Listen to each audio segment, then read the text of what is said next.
Hello, Bulay says hi. Hi, Happy New Year. I'm back.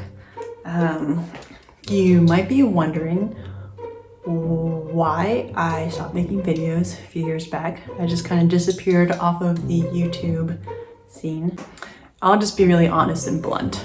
The reason why I made the YouTube channel in the first place is to try to build a community, you know, find some people who would have fun with my channel and share what I was doing in the Philippines, and then ask for money. So I didn't do it very often. I didn't ask for money very often, but I did once or twice a year. And actually you guys delivered, and I'm very grateful. So then I moved back to the United States and I wasn't really fundraising anymore. So I just stopped making videos. So yeah, that's what happened. 1 second.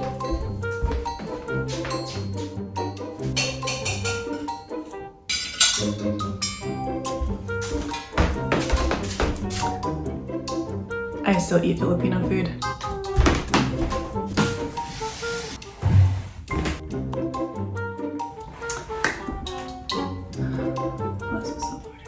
This is a kare-kare-esque dish. It's not quite kare-kare because I just used what I had, but I don't know. Fun fact, did you know that kare-kare is my favorite food? One more thing. I almost forgot the bagoong. Humot. Mga unta.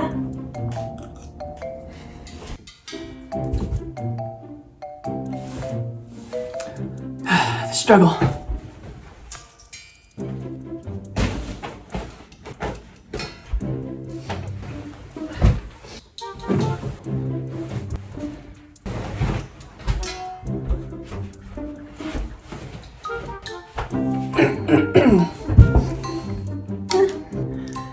Okay, ready. So I'm back in front of the camera making more videos. Making a video. I don't know. Will there be more? Maybe. Who knows? It took me years to make this one, so we'll see. But I'm back in front of the camera again. And I'll be real. It's because I plan on asking y'all for money. Hear me out. Hear me out. Y'all, people who have been following me for a long time know that I don't ask for money for myself. I ask for money to help people who need money. But I won't just ask you for money without telling you, without making a case for why I think you should give money. So here's the shortened story. When I got back from the Philippines, I got a job in Virginia, and there I met a friend. We had like similar goals and dreams and similar like passions, like we're passionate about similar things.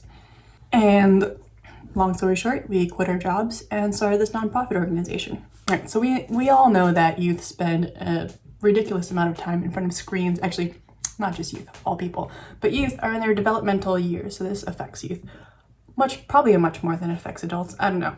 And so staring at screens hours and hours and hours all day long. And that's sort of the best case scenario, is that during this time, if they don't have access to activities, rotting your brain is probably the best case scenario, because you can also just like get in trouble, commit crimes, do other stuff, you know what I mean? I don't really want to get into it, but did you know that 2 p.m. to 6 p.m. prime time for juvenile crime? But like, what if this time was filled with like enriching and engaging activities? Like 3 hours a day for 5 days a week is a lot of time. You can become an expert at something, or at least like really, really, really good. And then let's not even talk about the summer. Actually, let's talk about the summer. Summer, parents don't have summer breaks like kids do, right? So parents through 8 months of the year are dropping their kids off at school or whatever. School's making sure your kid is safe, and parents are working. Now summer comes and your kid's home alone for 8 extra hours per day. That's a lot of time to like do nothing or get in trouble. So enter Camp Contigo. 1 second.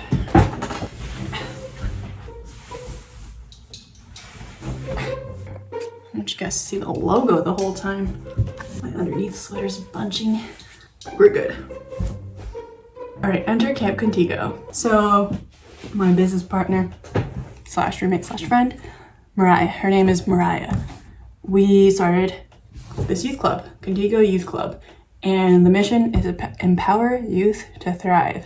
So all these opportunities that these youth, a lot of youth don't have a lot of opportunities, and we want to give them opportunities and resources in life, you know, help them find their passions, help them find what their purpose in life.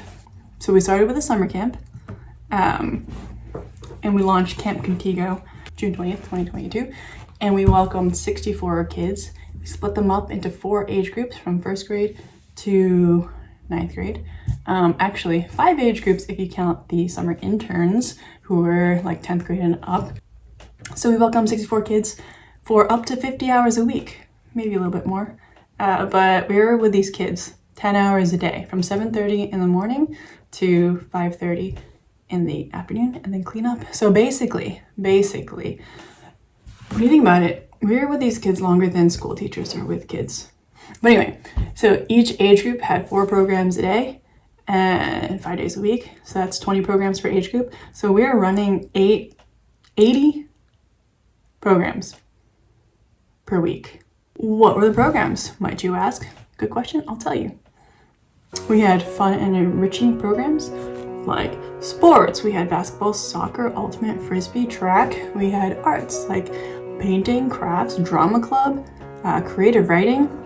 We had life skills like baking, cooking, sewing and embroidery, design and building. So we made like lamps that were working, social recreation. So we had like chess. We had adoration once a week with the kids with just separate age groups. We had daily opportunities for daily mass.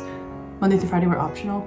Friday, we all went as an entire, we packed that church. 50 hours a week for 8 weeks, that's 400 hours. 400 hours that otherwise probably could have been wasted. I'm getting tired of this location. It's been a while since I walked around and filmed myself talking to a camera.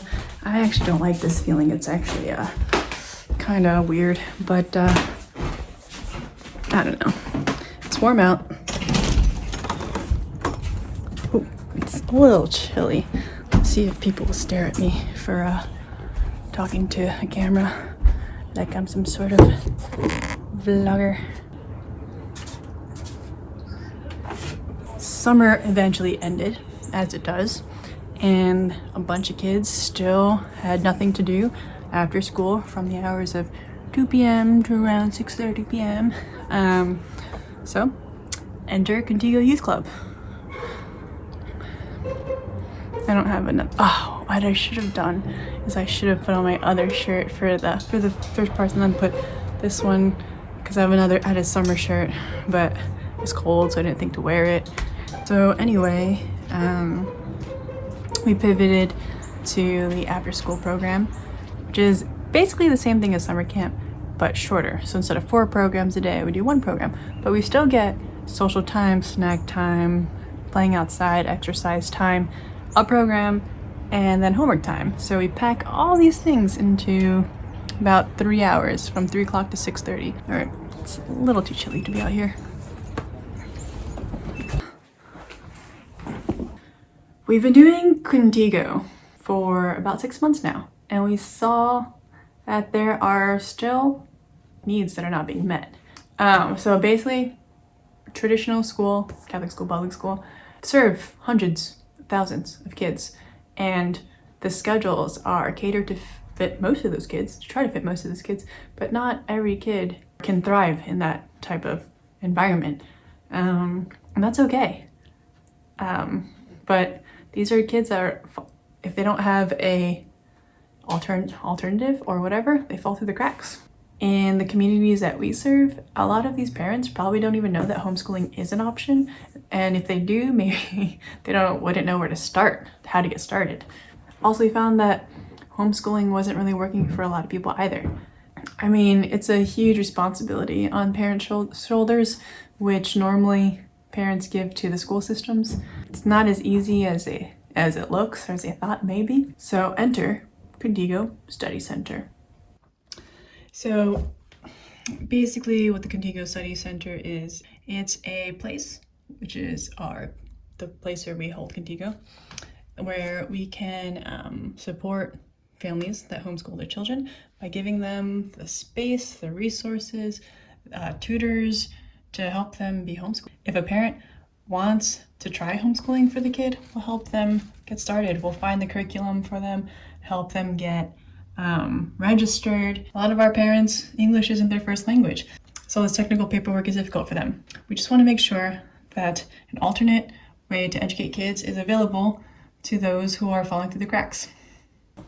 All right, back at this spot to do the ask, as I had warned you in the beginning. That was what I was going to do. So any money that y'all sent me, I never used for my own expenses. I had a part-time job, personal savings that I had saved from before I went to the Philippines, and a credit card. Now that I live in a country where rent is like 8 or 9 times more than it was in the Philippines, and I just can't get like a 30 peso meal from a Carinderia, I have to be an official employee of Contigo Inc. Therefore, I also receive a modest salary, very modest. I'm still very poor. It's just gonna be a lifetime thing. At Contigo, we are 4 employees, 2 full-time, me and Mariah, 2 part-time, and we need these program leaders and tutors to run our programs. Here's the thing, we can't charge families the full cost. It's just making it not accessible, and the whole point of this is to make these programs accessible. And let me just put it into perspective. If we calculate how much people's time is worth, and materials and all that stuff, insurance, oh gosh, taxes, software, memberships, the list goes on and on and on and on. We can't really charge families what it costs to pay for all of this. It costs about $350 per child per month to run this. It's quite high, and if a kid if a family has 2 kids or 3 kids in the program, that's like more than rent. So basically, there's no other way that this can work unless we have people who have some extra money to give to people who don't have any money for this.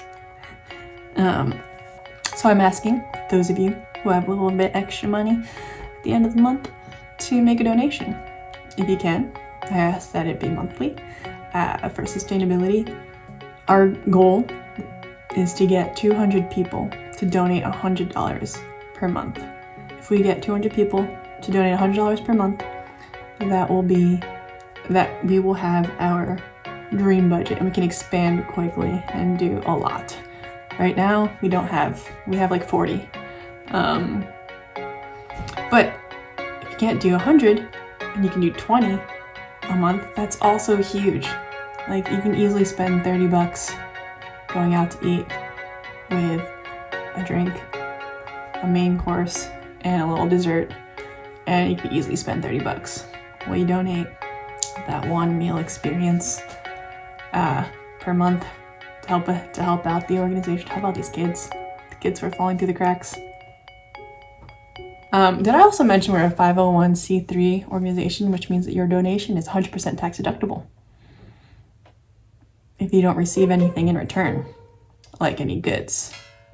I mean, you'll receive your reward in heaven, probably. All right, so how do you do this? It's really easy. Go to contigoyouth.org/give or contigoyouth.org and hit the donate button, and there's gonna be a form right there. You can set up your monthly donation, you can set up your one-time donation, but do monthly. And it'll really help us out. We don't have enough funding for the next year. We did a ton of fundraising last April, May, and it went better than we could possibly have imagined. But now we need funding for the 2023 year, and it's going. Really use your help. So, want to ask you to help empower these kids to thrive. All right, how's that for a comeback video?